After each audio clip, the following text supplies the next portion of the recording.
नमस्कार।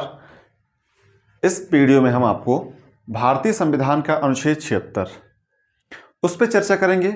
उसके साथ साथ जो है हम अनुच्छेद 165 पे भी चर्चा करेंगे।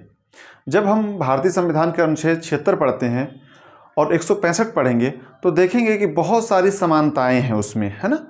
तो दोनों को एक साथ पढ़ें तो ज़्यादा अच्छा है। तो चलिए आइए देखते हैं।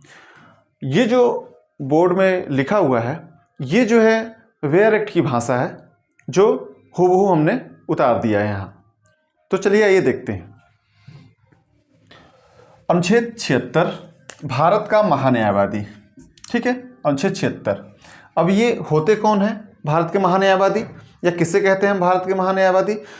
ये ऐसे हैं जो भारत सरकार के विधि सलाहकार हैं, ठीक है। तो चलिए ये देखते हैं। भारत सरकार का प्रथम विधि अधिकारी कौन होता है? भारत का महान्यायवादी। सरकार का विधि सहायक कौन है? भारत का महान्यायवादी। भारत के किसी भी न्यायालय में सुनवाई का अधिकार होता है किनको? भारत के महान्यायवादी को, ठीक है। ये ध्यान रख लेना, किसी भी न्यायालय में ये सुनवाई कर सकते हैं, सुनवाई में भाग ले सकते हैं। निजी मुकदमा भी लड़ सकते हैं, परंतु सरकार के खिलाफ नहीं लड़ सकते। अगर कोई व्यक्ति लेके जाता है मुकदमा, मान लीजिए मैं अपना मुकदमा लेके गया महान्यायवादी के पास, वो मेरे मुकदमे भी लेके लड़ सकते हैं। लेकिन मैं अगर सरकार के खिलाफ केस कर दूं, क्योंकि आप देखेंगे कि भारतीय संविधान का अनुच्छेद 300 उसमें लिखा है कि सरकार जनता के ऊपर और जनता सरकार के ऊपर केस कर सकती है। अगर ऐसा लगता है कि कोई व्यक्ति जो है फर्जीवाड़ा कर रहा है या सरकार के खिलाफ कोई काम कर रहा है या उसने कोई गलत शपथ दिया है तो उस पर कार्रवाई कर सकती है सरकार।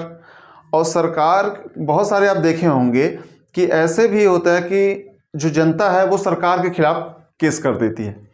तो ये ध्यान रखे रहना है आपको यहाँ पास कि वो जो है निजी मुकदमा भी लड़ सकता है। मतलब मैं लेके जाऊंगा अगर मुकदमा इनके पास, महान्यायवादी के पास, तो वो मेरा मुकदमा लड़ सकते हैं। लेकिन अगर मेरा मुकदमा सरकार के खिलाफ है, भारत सरकार के खिलाफ है, तो वो मुकदमा वो नहीं लेंगे या वो नहीं लड़ेंगे, ठीक है। ये ध्यान रखे रहना है आपको।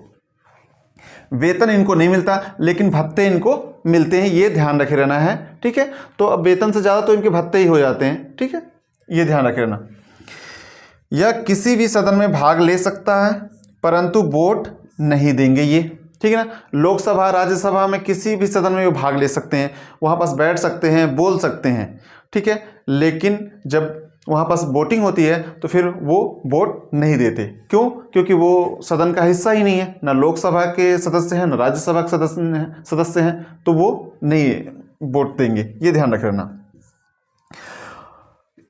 अनुच्छेद 88 के अनुसार संसद की कार्यवाही में भाग ले सकते हैं किंतु मतदान नहीं करते। ये ध्यान रख लेना है। किस अनुच्छेद के तहत ये प्रावधान किया गया है? तो अनुच्छेद 88, ठीक है। अब हम आते हैं, ये जो है अनुच्छेद 76 के 1, 2, 3, 4 ये 4 उपअनुच्छेद हैं, सब आर्टिकल हैं, वो देखते हैं आप। राष्ट्रपति उच्चतम न्यायालय का न्यायाधीश नियुक्त होने के लिए अर्हित मतलब योग्य किसी व्यक्ति को भारत का महान्यायवादी नियुक्त करेगा। तो भारत के महान्यायवादी की नियुक्ति कौन करेगा? तो वो ध्यान रख लेना आपको, राष्ट्रपति, ठीक है। राष्ट्रपति, ठीक है, नियुक्त करेंगे, ठीक है। ये ध्यान रख लेना। उसके बाद महान्यायवादी का यह कर्तव्य होगा कि वह भारत सरकार के विधि संबंधी ऐसे विषयों पर सलाह दे और विधिक स्वरूप के ऐसे अन्य कर्तव्यों का पालन करे जो राष्ट्रपति उसको समय समय पर निर्देशित करे या सौंपे। तो ध्यान रखे रहना है आपको, ये ध्यान रखे रहना कि जो राष्ट्रपति उन्हें देंगे, ठीक है, निर्देशित करेंगे, उस पर वो सलाह देंगे। किसको? राष्ट्रपति को, ठीक है। और ये जो है भारत को विधि संबंधी ऐसे विषयों पर, मतलब भारत सरकार को विधि संबंधी जो सलाह देंगे वो कौन देंगे? महान्यायवादी। आगे तीसरा, महान्यायवादी को अपने कर्तव्यों के पालन में भारत के राज्य क्षेत्र में सभी न्यायालयों में सुनवाई का अधिकार है। मैं बता चुका हूं पहले कि सभी न्यायालयों में सुनवाई का अधिकार है इनको। चौथा, महान्यायवादी राष्ट्रपति के प्रसाद पर्यंत पद धारण करेगा। मतलब जब तक राष्ट्रपति चाहेंगे तब तक महान्यायवादी अपने पद पर बने रह सकते हैं, और राष्ट्रपति कब तक चाहेंगे, जब तक मंत्रिपरिषद चाहेगी। मतलब जो मंत्रिपरिषद के सलाह पे ही राष्ट्रपति काम करते हैं। तो ये ध्यान रखे रहना है आपको कि जब तक राष्ट्रपति जो है महान्यायवादी राष्ट्रपति के प्रसाद पर्यंत पद धारण करेंगे, और ऐसे पारिश्रमिक मतलब जो वेतन एवं भत्ते हैं करेगा जो राष्ट्रपति अवधारित करे, मतलब जो राष्ट्रपति निश्चित करेंगे, तय करेंगे, वही जो है पारिश्रमिक प्राप्त करेंगे। कौन? वो भारत के महान्यायवादी। अब ध्यान रखे रहिएगा आप कि ये तो हो गए भारत का महान्यायवादी। तो भारत के जो महान्यायवादी हैं ऐसे ही कौन है राज्य में? तो राज्य का महाधिवक्ता। राज्य का महाधिवक्ता, उसका उल्लेख किस अनुच्छेद में किया गया है? तो अनुच्छेद जो है 165। ठीक है, आप 89 यहां पास प्लस कर लेंगे ट्रिक के माध्यम से, एक ट्रिक है। तो आप 89 यहां पास प्लस करेंगे तो यहां पास आ जाएगा राज्य का महाधिवक्ता। ठीक है, सभी आप देखेंगे, जितने भी आप देख लेंगे यहाँ पास, जैसे राष्ट्रपति तो यहाँ पास आप लिखेंगे राज्यपाल, उच्चतम न्यायालय तो यहाँ पास लिख लेंगे उच्च न्यायालय का न्यायाधीश नियुक्त होने के लिए अहरित किसी व्यक्ति को राज्य का, यहाँ पास भारत का है ना, तो आप जब महाधिवक्ता पढ़ेंगे तो यहाँ पास आ जाएगा राज्य का महाधिवक्ता नियुक्त करेगा। कौन करेगा?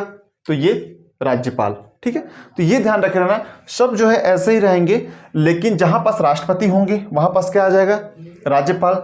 जहां उच्च न्यायालय है वहां पास क्या, उच्चतम न्यायालय है वहां पास क्या आ जाएगा? उच्च न्यायालय। जहां पास जो है भारत का महान्यायवादी है वहां पास आ जाएगा राज्य का महाधिवक्ता।